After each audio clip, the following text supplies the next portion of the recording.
네, 미리 보는 2020년 투자 전략 함께 세워보도록 하겠습니다. LNS 홀딩스 김선영 대표 나와 있습니다. 어서 오세요. 네, 반갑습니다. 네. 자, 어제 이제 글로벌 증시 전반적인 흐름, 또 앞으로 이제 내년에 가장 큰 이벤트를 할 수 있는 미국의 대선을 앞두고 시나리오별 여러 가지 전망과 또 분석들도 함께 들어봤는데, 오늘은 이제 국내 증시 전략을 세워주신다라고 제가 들었습니다. 네, 맞습니다. 네. 자, 그렇다면 이제 현재 시장부터 좀 점검해 볼 필요가 있는데, 현재 국내 시장 좀 어떻게 바라보고 계십니까? 일단 제일 특징적인 부분 그리고 이제 많은 분들이 생각을 하셨던 부분부터 먼저 이제 짚어드릴 필요가 있을 것 같은데 네.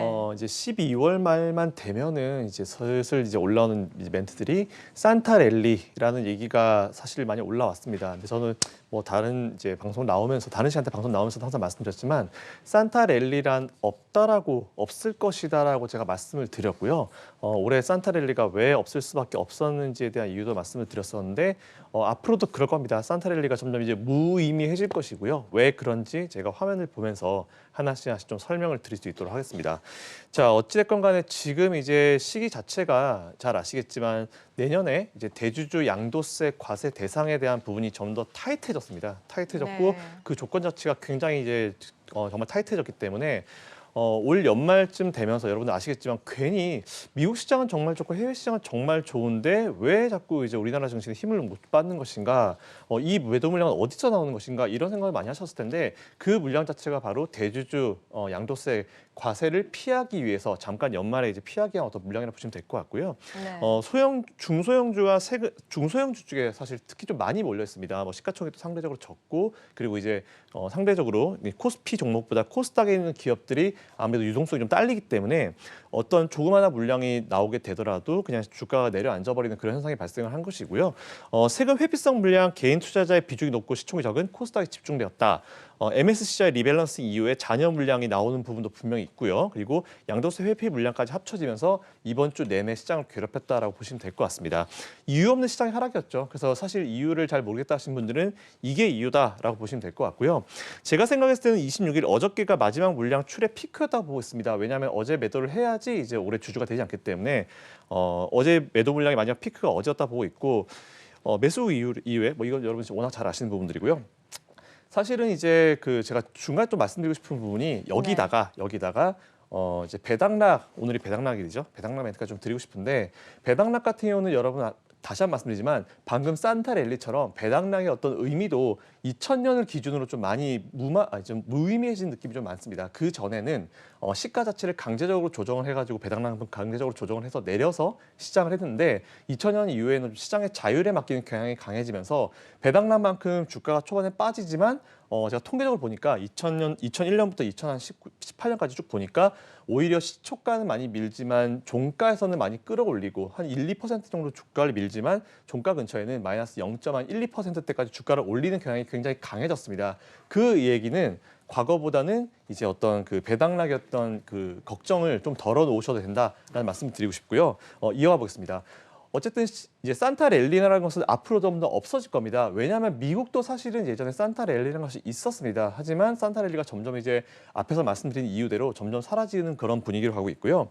산타의 진정한 선물은 12월 달에 올라가는 지수가 아니고 12월 달에 주가를 좀 밀어주면서 많은 투자자들이 내년을 기약하면서 추가로 저점 매수할 수 있는 기회를 주는 것이 산타의 선물이다라고 저는 좀 말씀을 드리고 싶어요. 네. 대주주 회피 물량 사실 이거는 어쩔 수 없이 나오는 물량들인데 그 다음 화면을 좀 보시면은 제가 좀 정리를 잘 해드렸는데 대주주 회피 물량을 일단 어느 정도 내오면서 오히려 그거를 언젠가부터는 이제 그 물량이 나오니까 그거를 좀 이제 밑에서 받아서 다시 올리는 그런 물량이 좀 많이 출회가 되었습니다. 사실 그것도 전략이라 볼 수 있을 것 같은데 그 전에는 물량을 가지고 있지 않다가 대주주 회피 물량이 좀 나오는 이번 주 사실 집중될 때 오히려 저가에서 이제 많이 매수를 하는 세력들도 제법 많이 늘었다. 이것도 새로운 투자 전략이라 보시면 될 것 같습니다. 네. 이런 흐름들이 앞으로 계속 이어질 것이고요. 어쩔 수 없이 세금 회피라고 하니까 좀 이상한데 사실 절세죠. 세금을 절세하기 위한 이런 물량들은 1월 달에 바로 들어올 수밖에 없습니다. 왜냐하면 이 종목이 정말 싫어서 매도한 것이 아니고 단지 세금 때문에 매도한 것이기 때문에 이 종목에 대한 어떤 이제 미래 성장성이 바뀌지 않으면 1월 달에 다시 매수를 하는 그런 네. 물량들이 들어올 겁니다. 이것들이 바로 합쳐져서 1월 효과가 발생할 것이고요. 네. 올해 사실 가장 큰 시장의 악재였었던 1월 달에 그 1일차 무역 협상 자체가 네. 완료가 되면서 사실 큰 짐을 덜어놓는 2019년이다라고 여러분들 생각하시면 될 것 같습니다. 중요한 것은 앞에서 말씀드렸지만 산타랠리는 앞으로 이제 유명무실해질 것입니다. 그렇기 때문에 연말에 너무 산타랠리 뭐 어떤 종목이 나올 것인가 이런 거 너무 기대하지 마시고요. 오히려 12월 달은 항상 이제 한 2년 정도를 기점으로 계속 이제 대주주 양도세 이 과세 대상에 대한 어떤 조건은 타이트해질 것입니다. 그렇기 때문에 그게 나온다라는 어떤 얘기가 나오면은 12월 달은 12월에 어떤 주식을 뭐 매수해서 매도한다는 전략보다는 12월은 저가의 매수의 기회로 삼고 해보시면 앞으로 좀 많이 유효할 것 같습니다. 그렇군요. 자, 그렇다면 이제 얼마 남지 않았습니다. 지금 2020년 새해까지 단 오늘 포함해서 5일만 남겨두고 있고요. 거래일로 치자라면 지금 2거래일만 남겨두고 있는데 1월 효과 기대감에 대해서는 좀 얼마나 보시나요? 방금 앞에서 말씀드린 것처럼 사실은 이제 그 현재 시장에서 나오는 이제 뉴스들은 불안한 뉴스들이 너무 많이 나옵니다. 미국에 대한 얘기는 뭐 항상 좋은 얘기만 나오는데 우리나라도 정말 안 좋은 얘기만 나오다가 최근엔 그래도 조금 개선이 된 모습이 보이긴 하는데요. 일단 제가 화면을 한번 보여드리겠습니다. 이게 네. 사실은 제목만 좀 놓고 이제 보면은 이게 언제 뉴스인지 참 이제 애매하다라는 생각이 들 정도로 뉴스의 어떤 제목과 내용들이 좀 다른데요. 한번 화면을 한번 보시죠. 네. 현재 나오는 뉴스들 사실 보시면은 2004년도에 주식시장 결산 뭐 멀미 증시 700선 지켰다라는 얘기가 나왔고 저금리에도 주식시장은 썰렁하다 미 부동산 시장에 반사 이익을 얻고 있다. 비슷하죠? 저금리 시장이고 지금 주식시장 썰렁하고 미 이게 부동산 2004년도에 나왔던 네, 맞습니다. 기사들이죠. 2004년도 네. 12월 달에. 이거를 보시는 방법 간단합니다. 여러분들이 사용하시는 포털 사이트 가셔가지고 과거 기사 보기. 그래서 2004년도 연말쯤 가셔서 주식 이렇게 치고 보시면 이런 기사 쫙 뜹니다. 일부만 발췌했고요. 마지막으로 부동산에 투자하듯이 주식을 골라라. 정말 유사합니다. 지금 부동산 시장 얼마 전까지 서울 기준으로 굉장히 많이 올랐고 주식은 아예 배제되었었다는 느낌이 강했는데 희한할 정도로 2004년과 지금이 유사한 기사도 많고 유사한 내용도 많고 정말 다양한 것들이 많습니다. 그래서 제가 좀 말씀을 드리고 싶은 것들이 다음에 차트를 또 한번 바로 차트를 좀 보시면서 말씀드리겠습니다. 네. 방금 기사가 집중적으로 나왔었던 시기가 언제였냐면은 네모 박스칸 시기였습니다. 노란색 부분이요. 네, 맞습니다. 그 전에 주가가 좀 올라가고 횡보하는 시기에서 이런 기사가 집중적으로 나왔었고요. 제가 방금 말씀드린 1월과 2월 연초 효과로부터 랠리가 사실은 시작이 되었고 그 이후부터 2007년까지 지수가 쫙 올라갔고 900포인트부터 2000포인트가 넘어가는 100%가 넘는 시장 상승률이 나왔습니다. 그러니까 제가 이거를 통해서 여러분들께 말씀을 드리고 싶은 거는 사실은 너무 암울한 기사나 너무 그런 어떤 부담스러운 기사들의 내용이 너무 항상 우리가 어느 정도 생각은 해야 되는 부분이지만 절대로 그것 때문에 내가 투자를 거둬들인다거나 그러지 마시고 여러분들이 가지고 계신 종목에 좀 집중하셔서 이제 생각을 하시는 게 좀 더 좋을 것 같다라고 제가 말씀드리고 싶은 부분이고요. 어찌됐건 이제 투자를 하실 때 여러분들 너무 주변 분들 얘기나 너무 주변 것들 많이 신경 쓰지 마시고 어쨌든 핵심 가치에 집중하고 시간에 투자하는 것도 하나의 주식 투자 전략이다라고 생각하시는 게 참 좋을 것 같다라는 의견을 드리면서 1월 효과는 앞에서 말씀드렸던 대로 나올 수밖에 없는 그런 부분이 많다라는 부분 좀 설명드리고 싶습니다. 네, 이제 투자자가 가져야 될 마음가짐까지 좀 이렇게 짚어주셨는데요. 내년도 우리 시장은 그렇다면 어떤 움직임을 보일지 좀 예상을 해보자면, 물론 어렵지만 예상을 해보자면 어떻게 말씀 주실까요? 사실은 뭐 시장을 분석할 때 있어서 내년을 우리가 예상을 할 때 제일 중요한 것은 내년이 얼마나 준비가 잘 되어 있는지가 중요한 것 같습니다. 화면을 바로 보시면서 좀 설명드리겠습니다. 네. 다 필요 없는 것 같고요. 몇 가지 차트를 좀 보여드릴 건데 이거는 이제 올해 이제 우리나라 파생시장 쪽, 선물시장 쪽의 수급인데 올해 내내 조용했습니다. 근데 보시는 대로 12월 중순을 기점으로 엄청나게 매수세가 들어온 부분을 여러분들이 확인하실 수 있을 거고요. 그 다음 차트 한번 보겠습니다. 그 다음 차트 보시면은 요거는 이제 외국인과 우리나라의 지수를 나타낸 것이고 요것도 사실은 이제 최근에 우리나라 선물시장 쪽 흐름인데 사실은 거의 이제 지수는 안정적인 흐름을 만들어 갔지만 하루 거의 1년 내내 이제 0을 기점으로 마이너스권에 있었습니다. 하지만 이것도 역시나 여름을 기점으로 플러스권에 올라왔고 저 끝에 보시면은 갑자기 12월 중순부터 엄청나게 이제 수직 상승, 거의 수직에 가까운 상승을 보였던 것을 보실 텐데 저게 바로 이번 12월 달 쿼드러플 위칭 대회 때 나왔었던 정말 말도 안 되고 어마어마한 사상 최대의 어떤 계약 23,000 계약이 나왔었죠. 종가 기준으로 저도 보고 깜짝 놀랐었는데 저런 흐름이 나왔다. 저게 외국인들의 흐름이다라고 보시면 될 것 같고 그 다음 차트 한번 보겠습니다. 그 다음 차트 같은 경우는 이제 현물시장 쪽입니다. 현물시장 쪽인데 잘 보면 아시겠지만 현물시장은 12월 초까지만 하더라도 외국인들이 약 7조 이상의 순매도를 보이고 있었습니다. 하지만 정말 드라마틱하게도 이제 12월 6일 이후에 제가 봤을 때 딱 10거래일 정도입니다. 10거래일 만에 7조 매도였던 거를 단 10거래일 만에 2조 이상의 순수익으로 전환을 시켜버렸습니다. 이것도 마치 앞에 봤었던 쿼드러플 위칭 대 선물 매수의 포지션과 비슷하고요. 분명히 뭔가 흐름이 바뀌었다는 것을 나타내는 현물과 선물의 어떤 포지션이다라고 보시면 될 것 같습니다.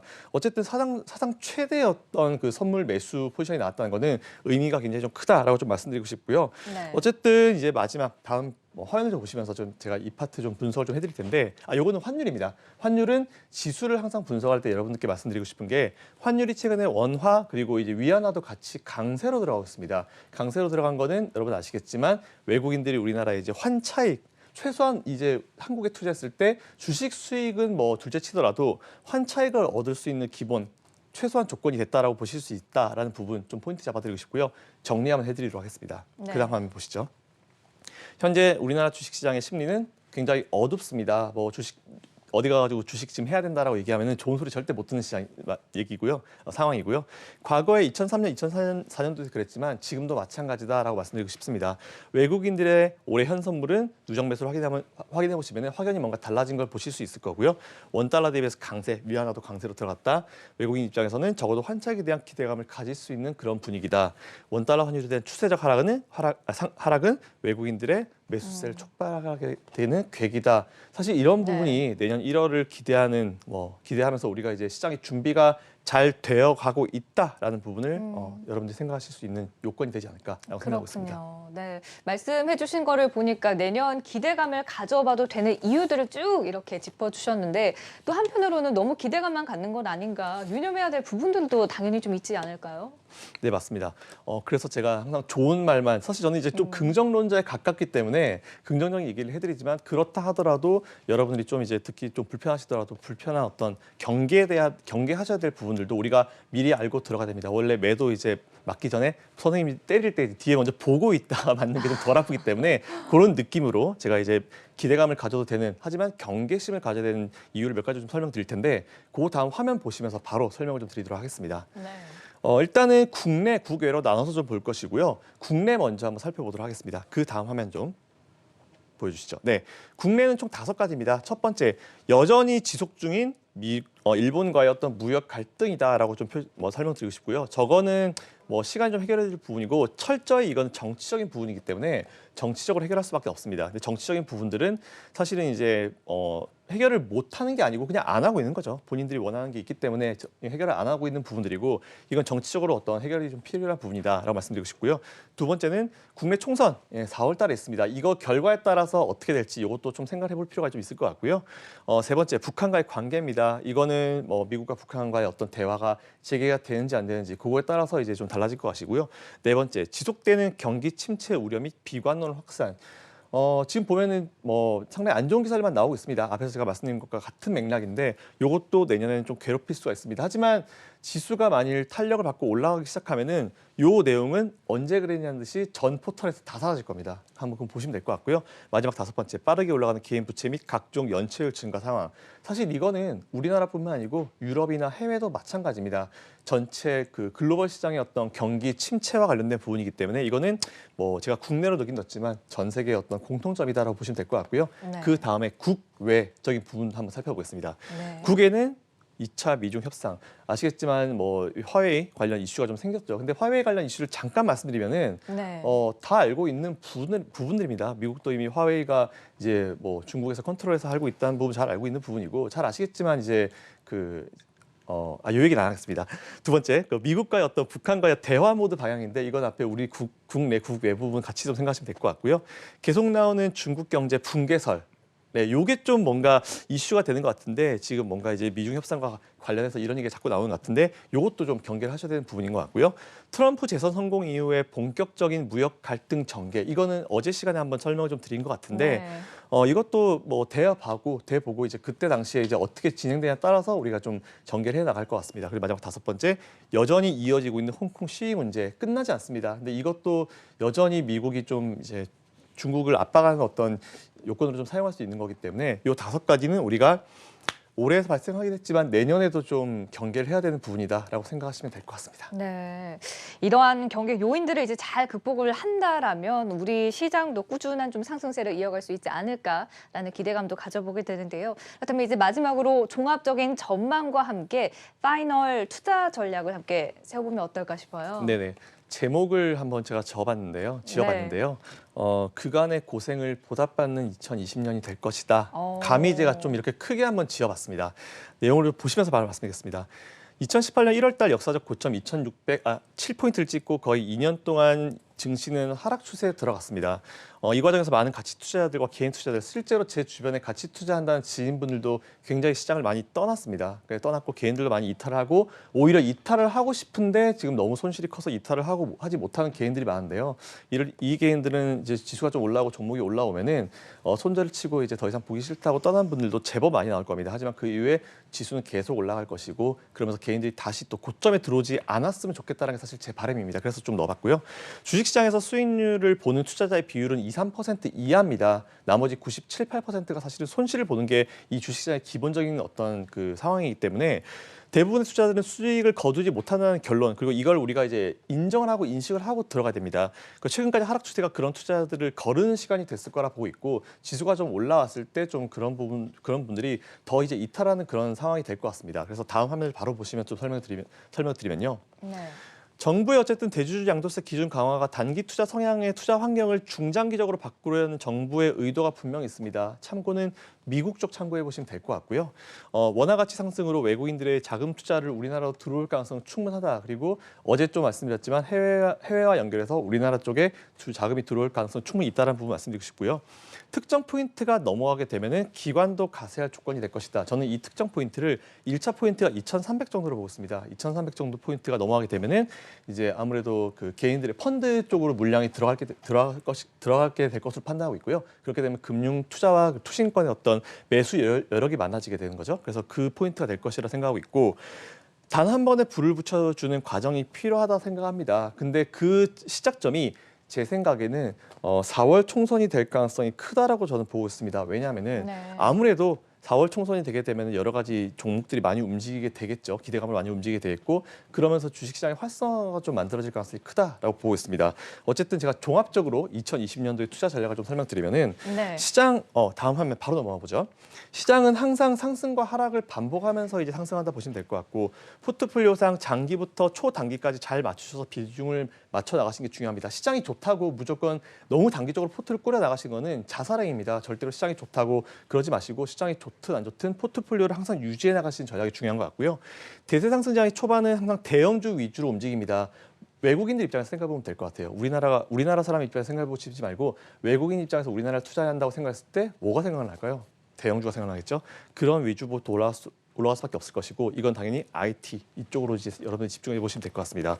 그 다음으로 중소형주들이 올라오는 흐름이 항상 대세 상승장의 랠리에 반복적으로 나왔기 때문에 초반에는 일단 대형주 위주로 매수를 해보시고 그 이후에는 중소형주들로 넘어가서 매매를 한번 해보시면 좋을 것 같다라고 말씀드리고 싶고요. 네. 앞으로 지수가 계속 올라갈 것을 고려해봤을 때 이제 인덱스 종목들, 그러니까 쉽게 얘기하면 올라가는 인덱스입니다.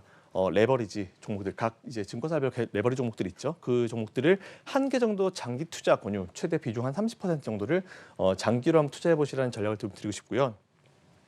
현금 비중은 한 10에서 한 20% 정도가 적절할 것 같습니다.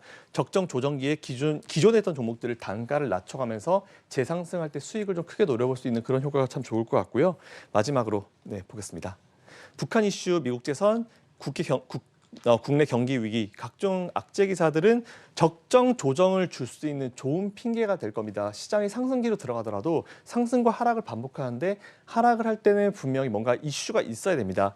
요 이슈들이 정말 좋은 어떤 조정의 핑계가 될 것이다라고 좀 설명드리고 싶고요. 일곱 번째로 돌발 악재가 나오지 않는 이상 2020년은 상대적으로 편하게 주식을 하실 수 있는 그런 해가 될 것이다라고 예상을 하고 싶습니다. 네, 이렇게 해서 2020년 내년 국내 시장 투자 전략 핵심 7가지 포인트와 함께 그간의 이제 고생을 보답받는 한 해가 될 것이다라고 좀 한마디로 또 정리를 좀 해주셨습니다. 자, 지금까지 미리 보는 2020 투자 전략 LNS 홀딩스 김선영 대표와 함께했습니다. 말씀 고맙습니다. 감사합니다.